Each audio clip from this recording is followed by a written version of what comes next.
el caso del empleo y también del desempleo, pero específicamente en el campo juvenil. Vamos a hablar de este tema y lo vamos a hacer con Daniela Ortiz, gerente del Instituto de la Juventud del Gobierno Autónomo Municipal de La Paz. Daniela, bienvenida a Hora 23 y a Bolivisión. Muchas gracias, Juan Pablo. Un gusto estar aquí para poder hablar de la temática que yo considero es más importante para los jóvenes en estos últimos años. Seguro que sí. En la nota proporcionábamos algunos datos, quisiera precisarlos para que la población tenga una idea cabal del fenómeno sobre el cual vamos a conversar en los siguientes minutos.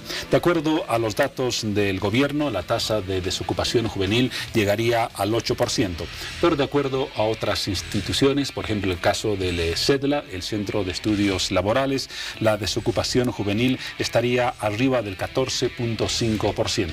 ¿Qué datos tiene el Instituto de la Juventud del Gobierno Municipal de La Paz sobre este problema?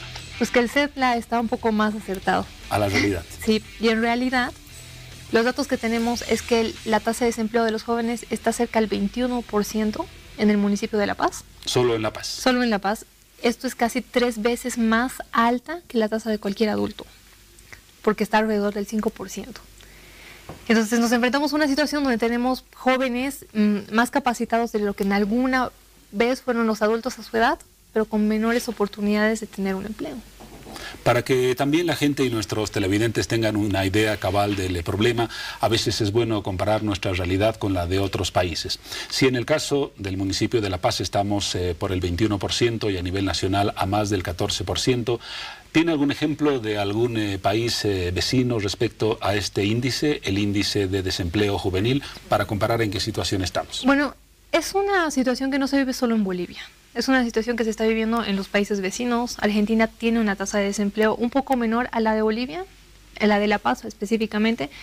También estamos con desempleo en Colombia. Sin embargo, es como una crisis de desempleo que está dado a los jóvenes por el hecho de que las políticas que se están generando para promover son cada vez más escasas, ¿no?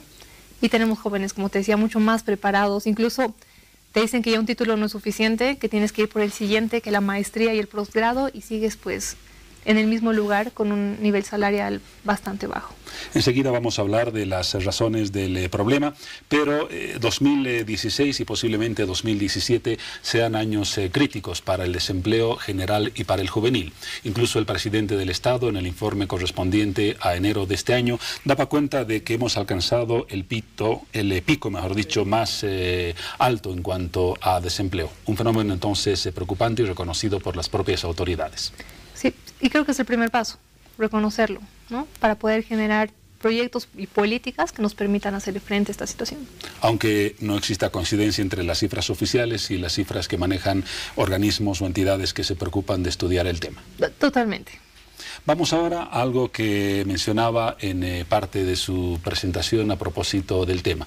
¿Cuáles son las razones principales que podríamos identificar como causantes del desempleo específicamente en la población juvenil?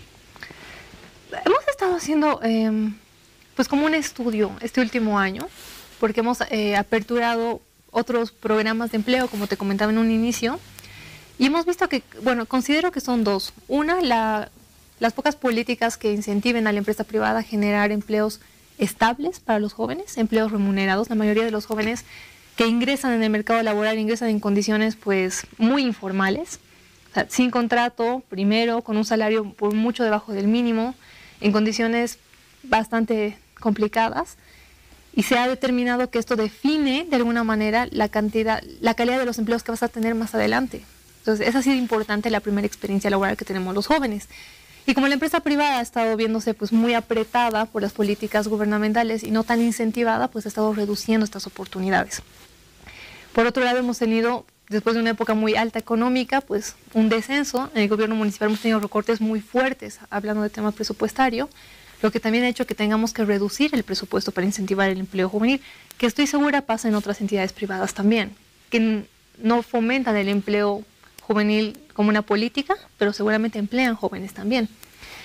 Es interesante comentarte que de las empresas con las que trabajamos en este momento, la mayoría pide jóvenes no profesionales.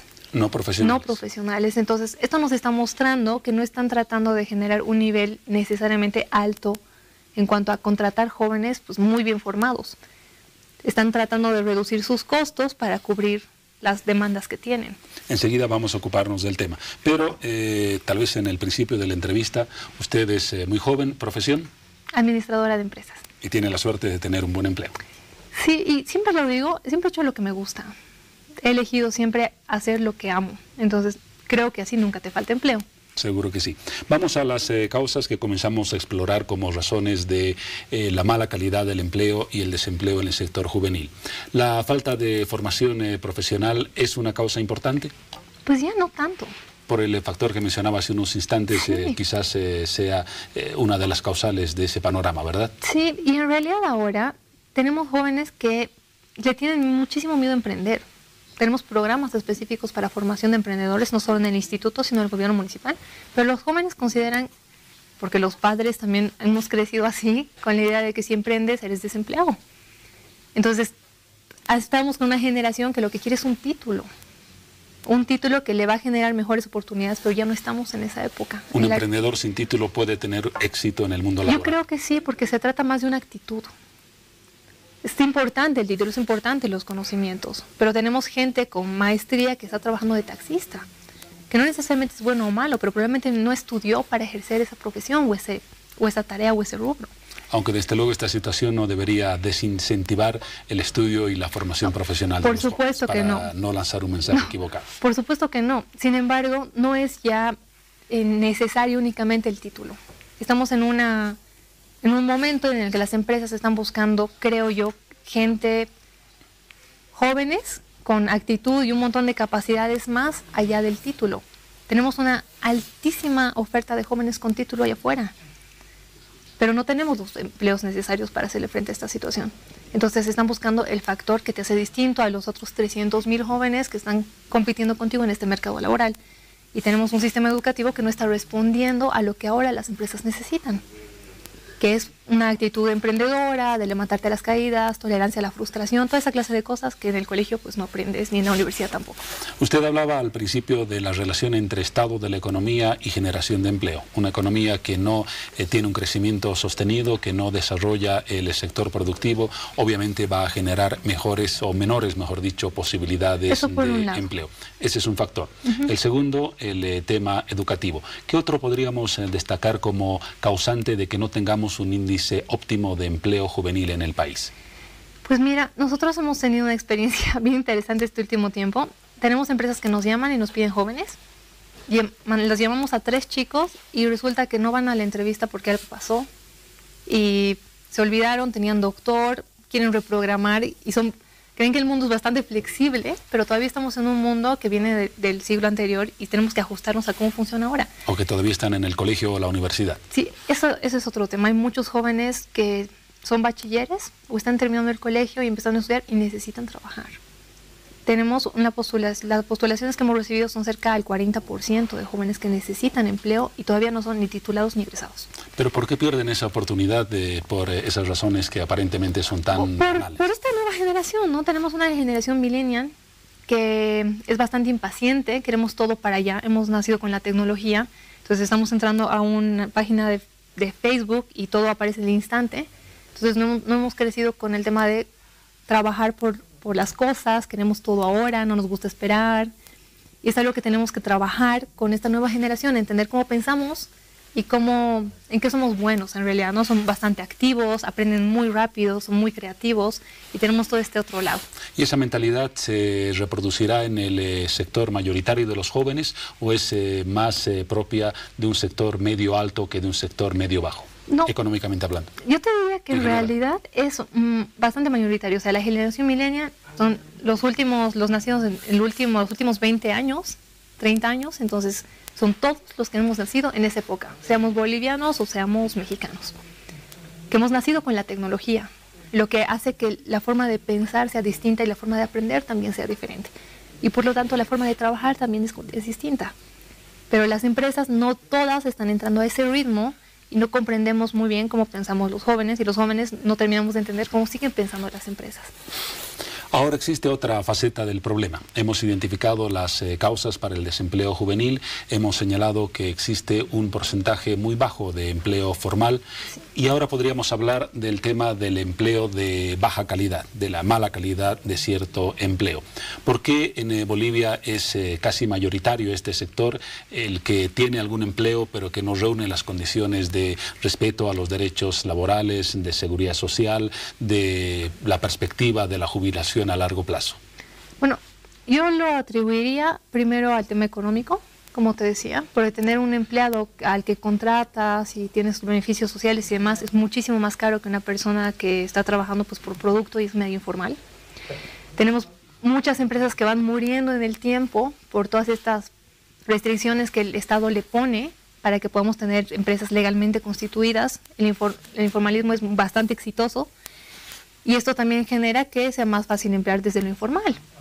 Y por otro lado está la cultura de que los jóvenes pues somos como bastante juniors y tenemos que generar hay que pagar el derecho de piso, nos han dicho, ¿no? A muchos. Entonces, pues es normal que un joven empiece de mensajero, así sea administrador, pues porque te la tienes que ganar. Y tenemos toda esa cultura en la que tenemos que apreciar que los jóvenes estamos abiertos a aprender y aprendemos bastante rápido y con ganas de hacer cosas. Y eso es algo que todavía las empresas, no todas, pero no están identificando. Hay empresas geniales, ¿no?, que nos han estado apoyando muchísimo. Usted es gerente del Instituto de la Juventud del Gobierno Autónomo Municipal de La Paz y la alcaldía tiene una experiencia de mucho tiempo en la elaboración de estudios sobre el empleo y el desempleo y también en iniciativas para fomentar el trabajo en el sector juvenil. ¿Cuál es el resultado de este trabajo en los últimos años? ¿En qué porcentaje se ha contribuido a bajar los índices de desempleo juvenil?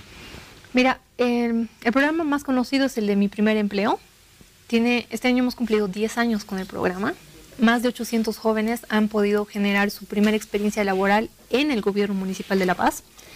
Y de estos 800 tenemos una tasa de recontratación después del programa de cerca al 65%, que se han quedado a trabajar en el gobierno municipal de La Paz. Considero que una contribución importante de este programa es el hecho de que no revisa experiencia laboral, que es el primer tropezón que tenemos los jóvenes al terminar la carrera. Que leemos el periódico y lo primero que nos piden en un trabajo que queremos es 10 años de experiencia en ramas similares y 5 de específica, y tenemos 22 años y tendríamos que haber empezado a los 12 para poder postular un trabajo así. Cierto. Entonces, Mi Primer Empleo te permite pues mirar quién eres, qué capacidades y habilidades tienes y darte esta primera experiencia laboral para que tengas algo que poner en tu currículum y puedas saltar esta primera gradita. Creo que es el principal y más importante aporte que ha tenido Mi Primer Empleo, además de todas las formaciones que además les damos a los jóvenes mientras están en el programa. En un periodo X de tiempo, ¿podríamos cuantificar cuál ha sido la cantidad de empleos que se ha generado para los jóvenes en el gobierno municipal de La Paz? 800. 800. ¿En qué periodo? 10 años. En 10 años. Sí. Y estamos hablando de empleos permanentes. De empleos de 3 a 6 meses. Temporales. Temporales. Y de ahí, si tuviéramos que cuantificar, sería pues cerca al 80%, 60% de esos 800 que se han quedado, dependiendo de cuánto tiempo, algunos muchos años. Nuestro secretario ejecutivo inició en un programa muy similar a Mi Primer Empleo, que está, no sé, unos 15 años ya en el gobierno municipal de La Paz. Entonces, sí tenemos jóvenes que han hecho carrera y que se han quedado y que han podido generar algo estable gracias a un programa como Mi Primer Empleo. ¿Existen algunas experiencias similares en otros gobiernos municipales en el país o La Paz es solitaria y pionera en este campo? Pues tenemos muchas ofertas de poder llevar el programa. Hemos estado hablando con algunos municipios porque el problema de empleo es el mismo en todos los lugares. Seguro En Sucre sucede, en Cochabamba sucede, en Santa Cruz sucede. Y tenemos estos municipios que nos están pidiendo que podamos pues compartirles el proyecto, así como se hizo con el Alto y las Cebras, porque es una experiencia exitosa que lo importante es que le llegue a la mayor cantidad de jóvenes. Muy bien, son las 11:15 minutos, vamos a ir ahora a un contacto con nuestra unidad móvil. Vamos a seguir hablando del tema del empleo y el desempleo en algunos instantes.